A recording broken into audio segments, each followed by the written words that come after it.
I know the title made you raise an eyebrow good, because it's time we talked about this without shame, without awkwardness, and without the tired giggles and misinformation that usually surround it. The question how much long penis a woman can take is something people think about, whisper about, Google at 2 a.m., but rarely talk about honestly, so let's do it now, and let's do it like adults. First of all, this question isn't just about size.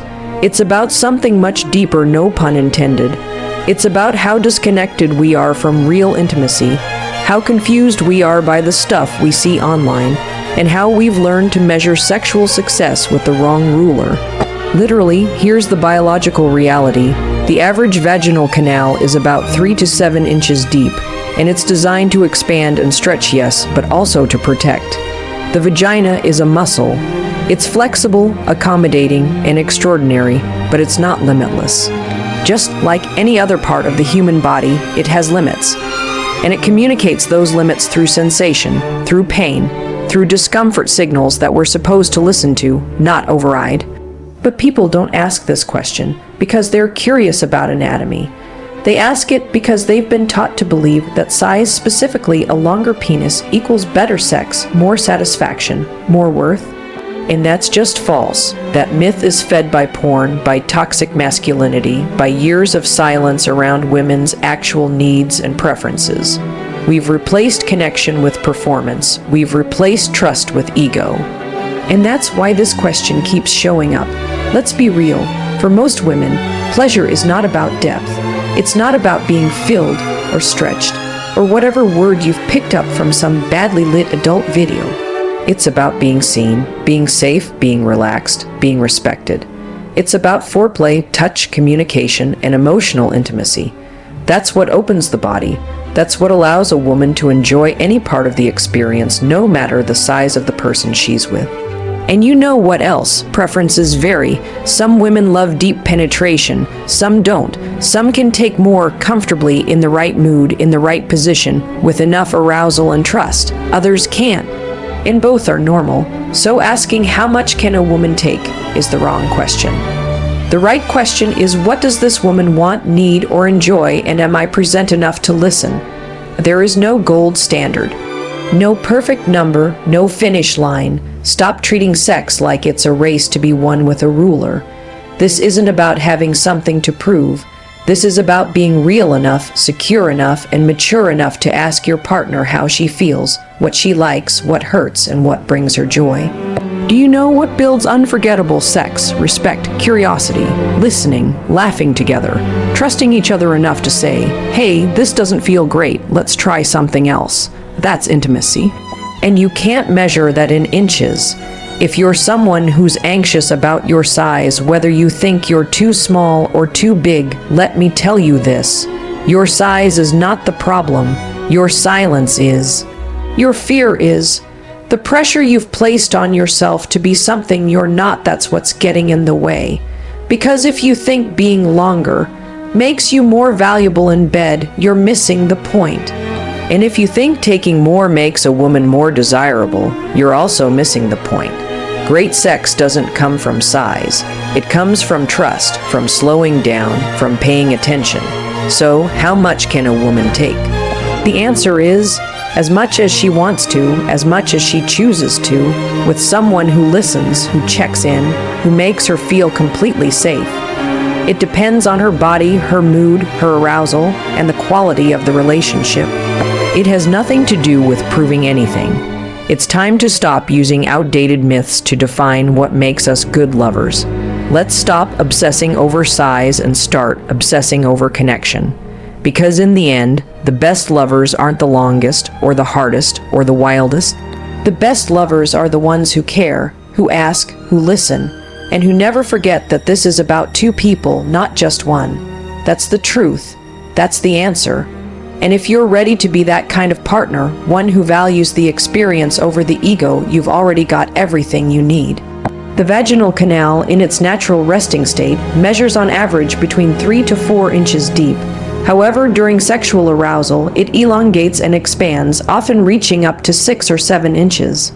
This expansion is a natural physiological response designed by the body to accommodate different kinds of penetration and, in some cases, childbirth. The elasticity of the vaginal tissues, along with the movement of the uterus and cervix, plays a role in this temporary increase in depth. But even with this incredible adaptability, there are still natural limits, and understanding those limits is key to ensuring safe, pleasurable experiences. When people ask about how much a woman can take, they are often thinking in terms of rigid measurements, as if the body were a fixed container. But the female anatomy doesn't work that way. The vaginal walls are made of muscular, flexible tissue that reacts to stimulation, arousal, stress, and relaxation. In other words, what feels possible or pleasurable can change depending on the physical and emotional state of the woman in that moment. When a woman is not aroused, penetration, even with something average in length, can feel uncomfortable, painful, or even harmful. But when she is fully aroused, her body creates space, both in terms of physical depth and internal comfort, to allow for a more pleasurable experience. This is not just a matter of inches, it's a matter of context. Hormones like estrogen and oxytocin, which are released during arousal and intimacy, cause blood flow to increase to the genital area.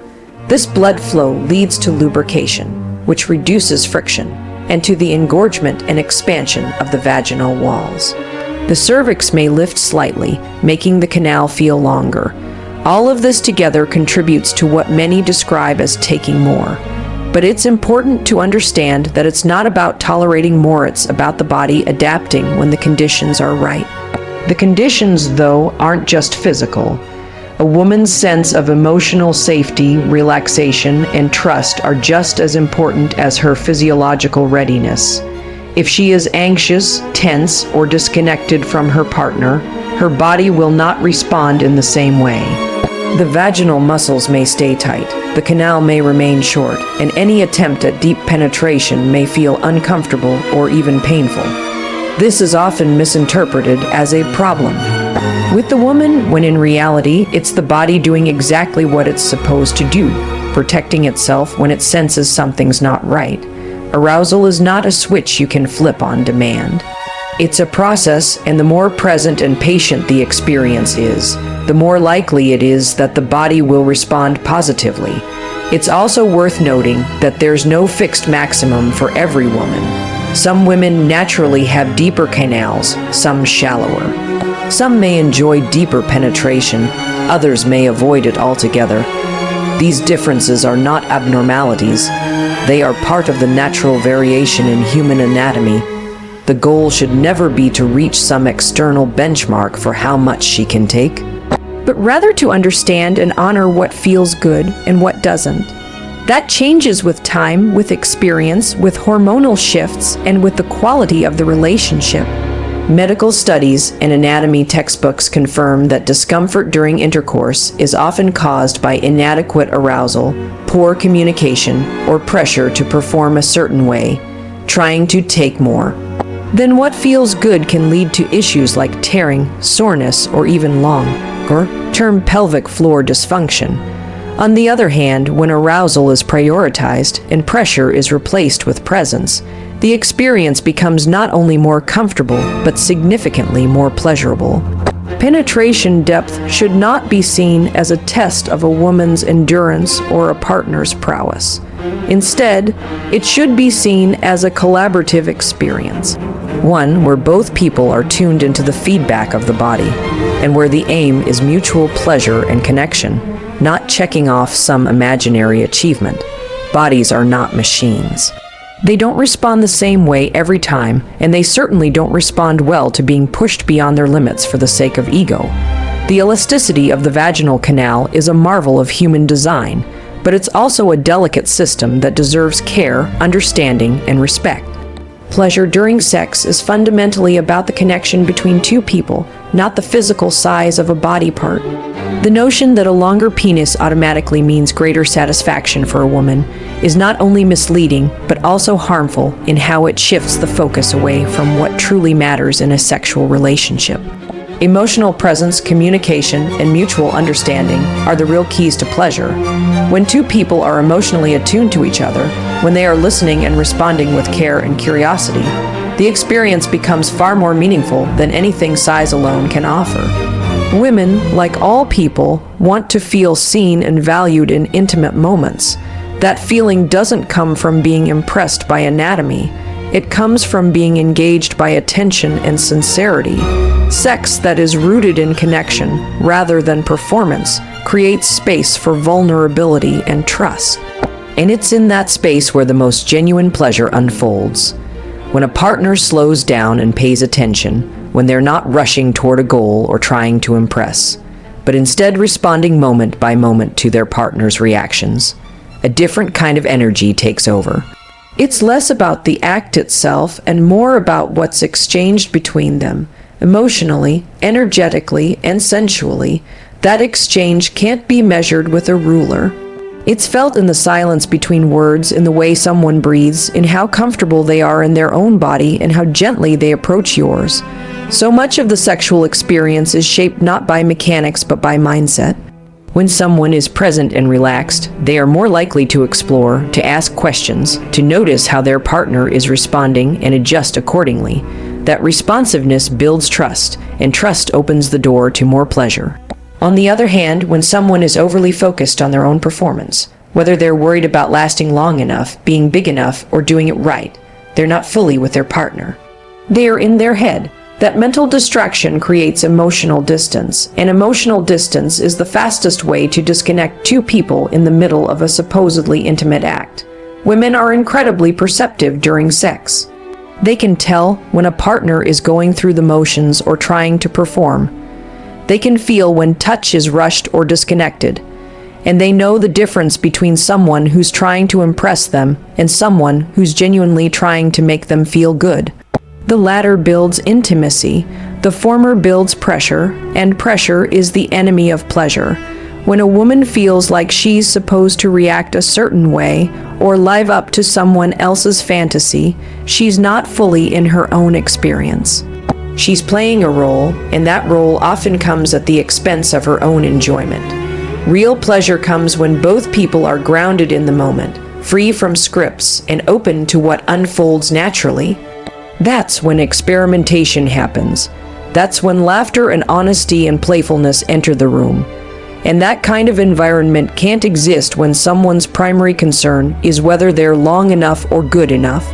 In fact, many of the most pleasurable sexual experiences women describe involve partners who were attentive, patient, and emotionally present, not necessarily the ones with impressive physical traits. What made those encounters memorable was the feeling of being deeply connected, cared for, and free to express themselves without fear of judgment or expectation. It's also important to understand that pleasure is not linear. It's not about bigger equals better or more equals stronger. Every body is different. Every woman's body responds to touch in unique ways. Some prefer deep penetration. Others find it uncomfortable. Some respond intensely to external stimulation, while others enjoy a combination. There is no one-size-fits-all formula, and anyone who assumes otherwise is missing the entire point of intimacy. The way to understand what brings pleasure is not through assumption, but through presence. Through asking, through watching how someone breathes, how they move, how they respond to subtle changes in rhythm, pressure, or pace. All of these cues are far more telling than any physical measurement. Another overlooked aspect of pleasure is the role of emotional safety. When a woman feels emotionally safe, her body responds differently. She relaxes, her nervous system settles, her arousal builds more naturally, and her desire to engage increases. That kind of safety can't be forced, and it certainly can't be faked. It comes from mutual respect, honesty, and trust. When those things are present, the physical experience becomes amplified. Every touch feels more intentional. Every moment feels more fulfilling.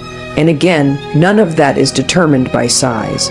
The idea that physical attributes define sexual satisfaction is not only inaccurate, but also distracting. It pulls attention away from the real work of intimacy, which is about listening, being curious, and valuing your partner's experience as much as your own.